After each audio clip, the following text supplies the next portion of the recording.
الحمدللہ، ہر طرح کی تعریفیں اللہ جل جلالہ کی ہے، جس نے ہم مسلمانوں کے لیے قرآن حکیم میں وہ قصے بیان کیے ہیں جس میں عقل مندوں کے لیے نصیحت اور عبرت ہے۔ میں گواہی دیتا ہوں اس ذات کی کہ اس کے سوا کوئی عبادت کے لائق نہیں، اس کا کوئی شریک و ساجھی نہیں، اور گواہی دیتا ہوں کہ محمد مصطفیٰ صلی اللہ علیہ وسلم اللہ کے بندے اور اس کے رسول ہیں۔ اللہ کا درود و سلام ہو آپ پر، آپ کے تمام آل و اولاد پر اور اصحاب کرام پر اور تمام متبعین پر۔ مسلمانوں، اللہ تبارک و تعالیٰ سے ڈریں اور اس بات سے ڈریں کہ کہیں کسی مسئلے میں پھنس کر آپ دنیا کے دھوکے میں نہ پھنس جائیں۔ اللہ تعالیٰ نے قرآن حکیم کے اندر ہمارے لیے ایسے نفع بخش اور بہترین قصے بیان فرمائے ہیں جس کے اندر نہ صرف بندوں کے لیے بلکہ ملک کے لیے،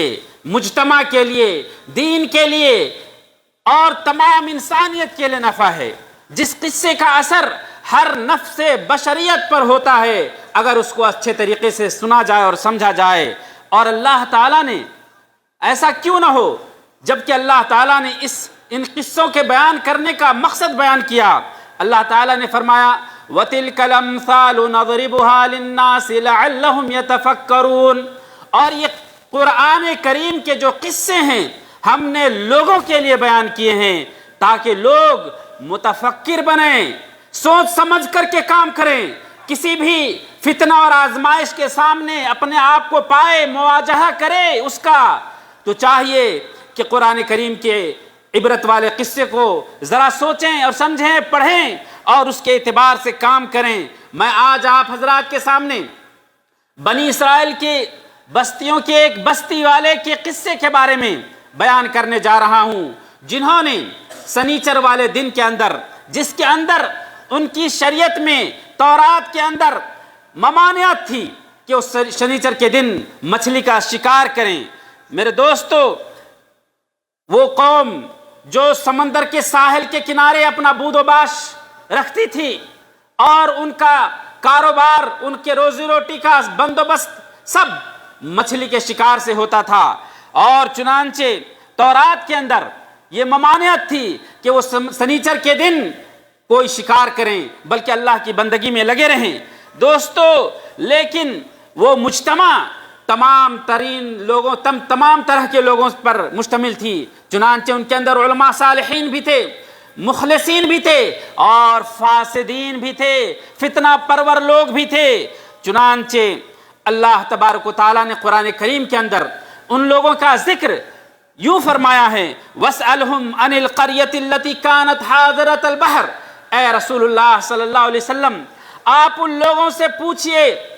ان یہودیوں سے جو آپ کے پاس آئے ہیں، ان لوگوں کے قصے کے بارے میں جو سمندر کے ساحل کے کنارے رہا کرتی تھی، اِذْ يَعْدُونَ فِي السَّبْتِ، جبکہ انہوں نے سنیچر کے دن کے معاملے میں تجاوز سے کام لیا، حد سے پار ہو گئے، سرکشی کی، اور اس دن ان لوگوں نے اِذْ تَأْتِيهُمْ حِيتَانُهُمْ يَوْمَ سَبْتِهِمْ شُرْعًا، کیونکہ جو مچھلیاں آتی تھی سنیچر ہی کے دن بڑے تیزی سے آتی تھی، وَيَوْمَ لَا يَسْبِتُونَ لَا تَأْتِيهِمْ، اور بغیر سنیچر والے دن کے مچھلیاں اس تیزی کے ساتھ نہیں آیا کرتی تھی۔ كَذَلِكَ نَبْلُوهُمْ بِمَا كَانُوا يَفْسُقُونَ، اللہ تعالیٰ نے فرمایا ایسا اس لیے ہوا کہ وہ جو فسق کرتے تھے، دین کے نام پر وہ جو ظلم کرتے تھے اور اللہ تعالیٰ کے حکم کی بغاوت کرتے تھے، وہ حیلہ سازی میں لگے ہوئے تھے، دین ان کو جو شریعت دی گئی تھی اس کا حق کما حق وہ ادا نہیں کر رہے تھے، وہ فسق و فجور کے شکار تھے۔ ان کے اس فسق کی وجہ سے اللہ تبارک و تعالیٰ نے ان کو اس ابتلا میں اور اس مصیبت میں ڈالا تھا۔ آپ دیکھیے اللہ کے رسول صلی اللہ علیہ وسلم کو اللہ جل جلالہ نے کس طریقے سے خطاب کر کے کہا کہ آپ ان لوگوں کو چوکنا کیجئے جو یہود آپ کے پاس آئے ہوئے ہیں، اور خبر دیجئے ان کے تورات کے اندر یہ واقعہ ذکر ہے، اور اس لیے چوکنا کیجئے کہ کہیں وہ لوگ پھر ابھی آپ کی نبوت آ گئی ہے، آپ پر ان کا ایمان لانا ضروری ہے، اگر اس سے وہ نہیں مانیں گے تو ممکن ہے کہ اسی طریقے سے ان کو پھر عذاب میں مبتلا کر دیا جائے گا۔ میرے دوستو، آپ دیکھیں کہ سنیچر والے دن، جس دن مچھلیاں خوب تیزی کے ساتھ آتی تھی، بڑے آسانی سے وہ پکڑ سکتے تھے، لیکن منع تھا ان کے لیے کیا وہ اس دن کچھ کریں، اور یہ ان کے لیے آزمائش کے طور پر تھا۔ اللہ رب العالمین نے ان کو اس لیے نہیں کہ ان کے اوپر تنگی کا گھیرا ڈالیں یا یوں ہی یہ واقعہ ذکر نہیں کیا ہے بغیر کسی مطلب کے، بلکہ اللہ تبارک و تعالیٰ نے بتلایا کہ وہ جو فسق کرتے تھے، وہ جو حد سے تجاوز کرتے تھے، وہ ہیلہ سازی کرتے تھے اللہ تعالیٰ کے احکام میں، ان کے اس جرم کی وجہ سے اللہ تعالیٰ نے انہیں یہ سزا دی تھی۔ میرے دوستو، اور یہ قصہ، یہ واقعہ ہمارے لیے اور ہم رہتی دنیا تک کے لیے یہ عبرت کی بات ہے۔ اسی طریقے سے آج آپ دیکھتے ہیں ہماری سوسائٹی میں بھی بہت سارے ایسے لوگ ہیں جو جان بوجھ کر اللہ کی شریعت کو، اپنے رب کے احکام کی نافرمانی کر کے اپنے اوپر مصیبت مول لیتے ہیں، سوسائٹی کے اندر فتنہ پھیلاتے ہیں اور ہر طرح کے فتنے کے اندر اپنے آپ کو مبتلا پاتے ہیں۔ یقین جانیں اس کے اسباب یہی ہیں کہ وہ اللہ تبارک و تعالیٰ کے احکام پر صحیح طریقے سے نہیں چلتے ہیں۔ وَلَوْ أَنَّهُمْ آمَنُوا بِرَبِّهِمْ وَاتَّقَوْهُ، اگر یہ لوگ اللہ پر صحیح طور پر ایمان لائیں اور ان سے ڈریں تو اللہ تبارک و تعالیٰ اس بات پر قادر ہے کہ ان کے لیے ہر طرح کے رزق کے دروازے کھول دیں اور ان کے لیے ہر طرح کی آسانیاں پیدا کرے۔ اللہ نے سچ فرمایا ہے وَلَا يَحِيقُ الْمَكْرُ السَّيِّئُ إِلَّا بِأَهْلِهِ، مکر سیئ یعنی برائی کی مکر، اور اس مکر کے، برے مکر کے جال میں وہی لوگ پھنستے ہیں جو مکر سازی کرتے ہیں۔ میرے دوستو، یہ بستی والے مہینے ہفتوں تک خوب مزے لیتے رہے، چپکے چپکے شیطان نے ان کو بہکایا کہ تم اپنا ایک ہیلہ اپناؤ کہ جمعہ کے دن آ کر کے ایک گڈھا کھود دو اور اس گڈھے میں مچھلیاں آ کر کے گریں گی۔ چنانچہ ان لوگوں نے ایسے ہی کیا، اپنے جال اور اپنے رسیوں کو اس گڈھے میں لگا دیا اور جمعہ کے دن وہ لگا دیتے تھے اور سنیچر کو نہیں آتے تھے، لیکن ہیلہ کیا تھا کہ سنیچر کے دن شکار ہو اور اتوار کے دن آ کر کے وہ مچھلیاں پکڑ کے لے جاتے تھے، اور لوگوں نے دیکھا کہ اب تو یہ لوگ مچھلیاں کھا رہے ہیں، مچھلیاں کہاں سے آئی؟ چنانچہ انہیں پتا چلا کہ ان لوگوں نے اس ہیلے کے ساتھ یہ کام کرنا شروع کیا ہے۔ بجائے اس کے کہ لوگ ان کو متنبہ کرتے اللہ تعالیٰ کے عذاب کے سلسلے میں اور اس حرام کام کے سلسلے میں، لوگوں نے انہیں کو شاباشی دی، ان کا حوصلہ بڑھایا اور ان کے ساتھ مل کر کے وہ لوگ بھی شکار کرنے لگے، کھانے پینے لگے اور بازار میں بیچنے لگے۔ دوستو، جس کا انجام یہ ہوا کہ ان کے اس عمل کی وجہ سے اللہ تبارک و تعالیٰ نے ان کو مصیبت کے اندر ڈال دیا۔ دوستو، آپ ذرا غور کریں کہ جس نے بھی کسی سوسائٹی میں کوئی غلط کام کیا یا کرتا ایک ہے، لیکن اس فتنے میں ساری سوسائٹی اور سارے قوم اس میں مبتلا ہو جاتی ہے۔ اللہ کے رسول صلی اللہ علیہ وسلم نے اس سلسلے میں فرمایا ہے وَمَن سَنَّ فِي الْإِسْلَامِ سُنَّةً سَيِّئَةً كَانَ عَلَيْهِ وِزْرُهَا وَوِزْرُ مَنْ عَمِلَ بِهَا، کہ کسی نے اسلام کے اندر، اسلام مکمل ہو چکا ہے لیکن اس کے باوجود اپنے طرف سے کوئی برا طریقہ، غلط طریقہ، اسلام کے خلاف والے طریقے کو اپنا دیتا ہے اور اس کا رواج دیتا ہے، تو اس کے اوپر اس کا گناہ، اور جو لوگ اس غلط کام کو کریں گے سب کا گناہ اس پر ہوگا اور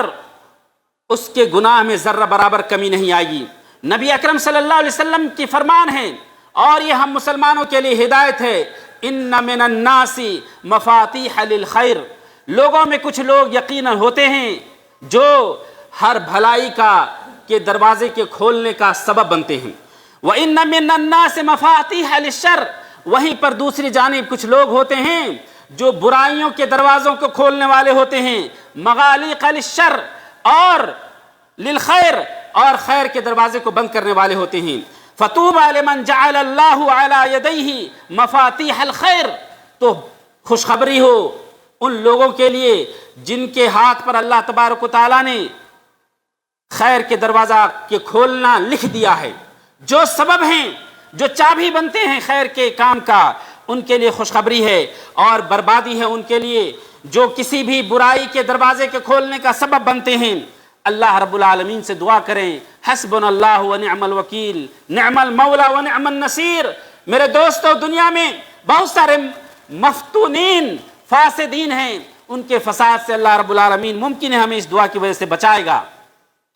یا ایھا الذین آمنوا اتقوا اللہ حق تقاتہ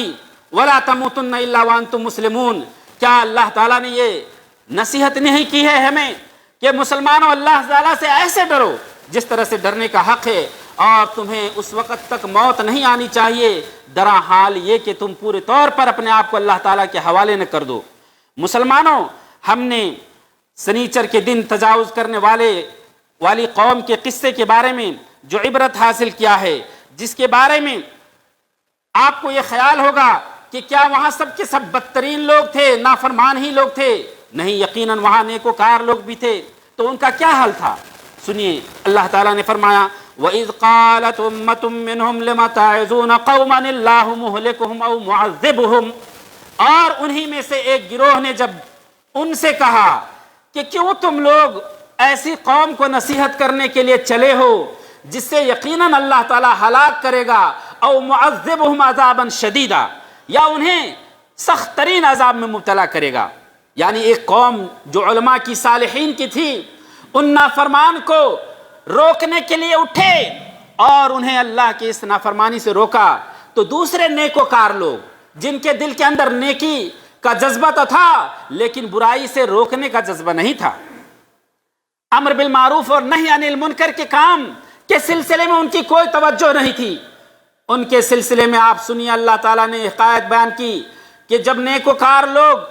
ان کو روکنے کے لیے گئے تو ان کو نصیحت کرنے کے لیے گئے، کہہ رہے بھائی آپ لوگوں کو نصیحت کرنے کے لیے کیوں چلیں؟ یہ تو ایسی قوم ہے جنہیں اللہ ہلاک کر کے رکھے گا، عذاب میں مبتلا کرے گا۔ تو انہوں نے کیا جواب دیا؟ انہوں نے جواب دیا میرے دوستو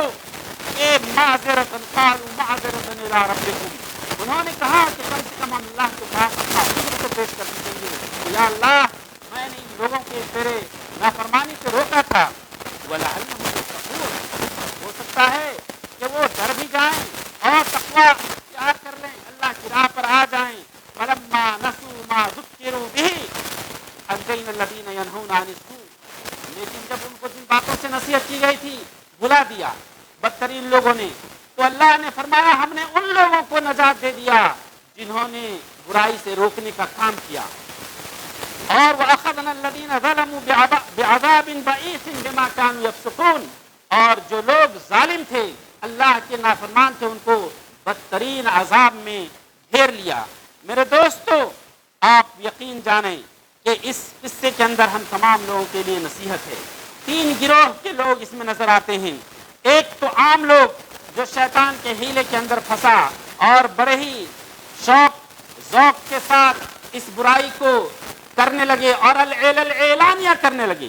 رات و دن کھلے طور پر اس نافرمانی کو انجام دینے لگے اور دھڑلے سے بازار میں مچھلیاں بیچنے لگے، اس کے باوجود کہ مخلصین اور علماء کی جماعت نے انہیں روکا بھی تھا، اور اس